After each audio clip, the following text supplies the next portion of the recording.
నామంలో డైలీ మన్నా అనే వాక్య ధ్యానంలో మిమ్మల్ని ఒక్కొక్కరిని నేను ఆహ్వానిస్తున్నాం. ఈరోజు కూడా మనం ధ్యానం కోసం లూకా 6:12 వచనాన్ని చదువుకొని ధ్యానించుకోబోతున్నాం.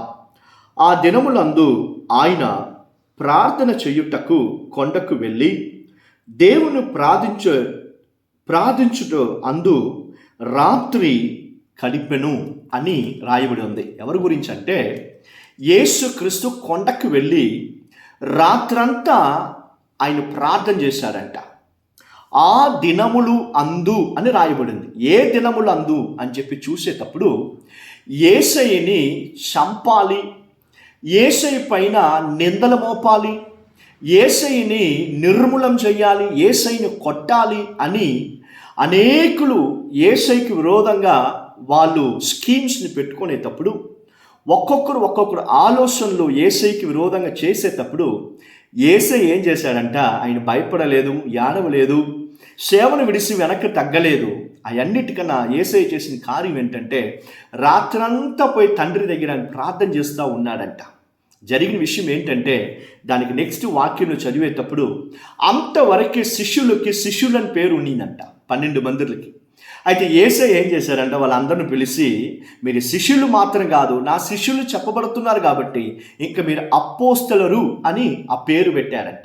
చూడండి, ఒక్క యేసయ్యని చంపాలనుకున్నారు. అయితే యేసయ్య ప్రార్థన చేసిన తర్వాత ఏం చేశాడంట, ఆయనలాగా అనేక శిష్యుల్ని దేవుడు లేపాడంట.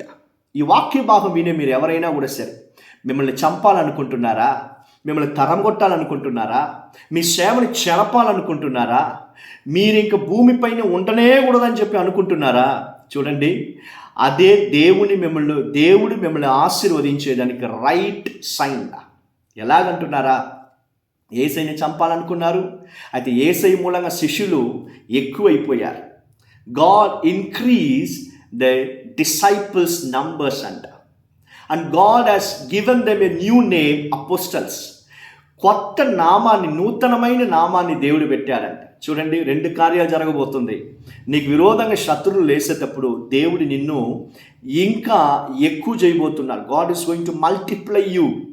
దేవుడు నిన్ను ఎక్కువ చేయబోతున్నారు, నీ సేవని ఎక్కువ చేయబోతున్నారు, నీ సేవని దేవుడు ఇంక్రీజ్ చేయబోతున్నారు, నీకు ఉండే ఆత్మీయమైన వరాల్ని దేవుడు ఎక్కువ చేయబోతున్నారు, నీ చేతి ప్రయాసాన్ని దేవుడు ఆశీర్వదించి ఇంక్రీజ్ చేయబోతున్నారు. అది మాత్రం కాదు, దేవుడు కొత్త కార్యాన్ని, నూతనమైన కార్యాల్ని, నువ్వు గ్రహించలేని కార్యాలు దేవుడు చేయబోతున్నారు.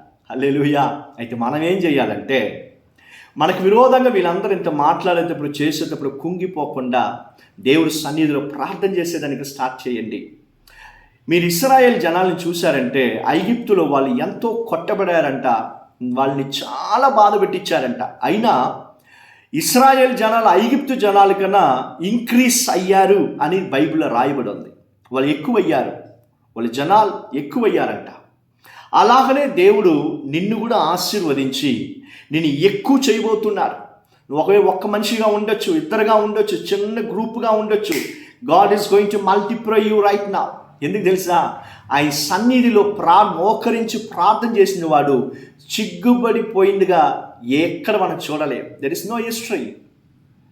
ఈ వాక్య భాగం వినే మీరు ఎవరైనా కూడా సరే, మీ సేవలో, మీ కుటుంబంలో, లేదంటే మీ పనిచేసే స్థలంలో మీరు కొట్టబడుతున్నారా, మీ పైన కుట్ర పెడుతున్నారా, మేము నిందిస్తున్నారా, మీ పైన నిందలు మోపుతున్నారా, మీరు ఉండనేకూడదని చెప్పి అనుకుంటున్నారా, మీకు విరోధంగా లేనిపోయిన కేసులని పెడుతున్నారా, చూడండి దేవుడు చెప్తున్నాడు, నిన్ను దేవుడు ఎక్కువ చేయబోతున్నాడు. God is going to multiply you in the name of Jesus.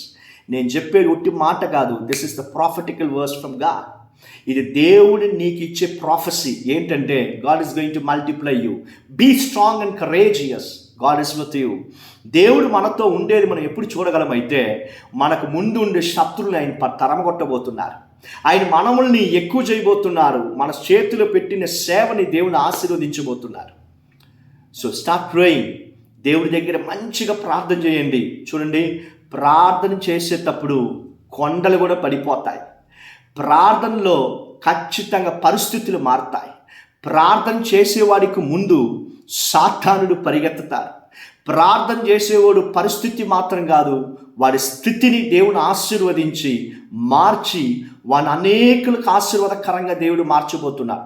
ప్రార్థన చేసేవాడు ముఖం సిగ్గుపడదు, ప్రకాశంగా దేవుడు పెట్టబోతున్నారు.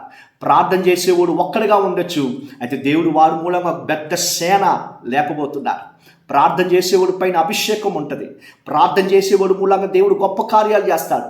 ఒట్టి మాటల్లో కాదు, ఏదో పోస్టర్లో కాదు. ప్రార్థన చేసేవాడు ఖచ్చితంగా దేవుడి కోసం వాడబడతాడు.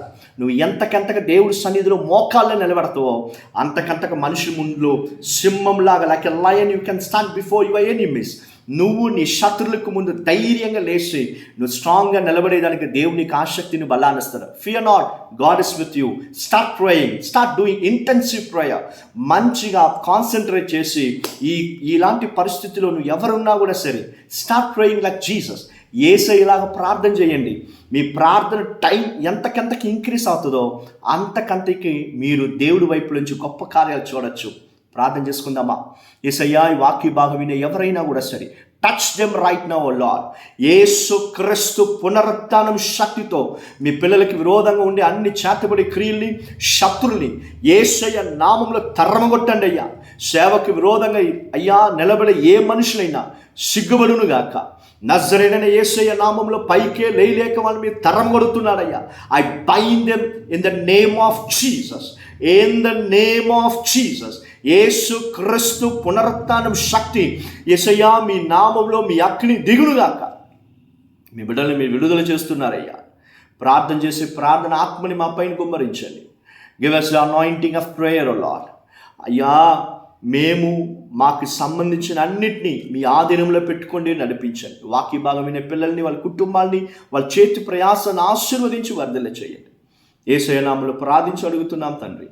ఆమేన్, ఆమేన్. God bless you. God bless you all.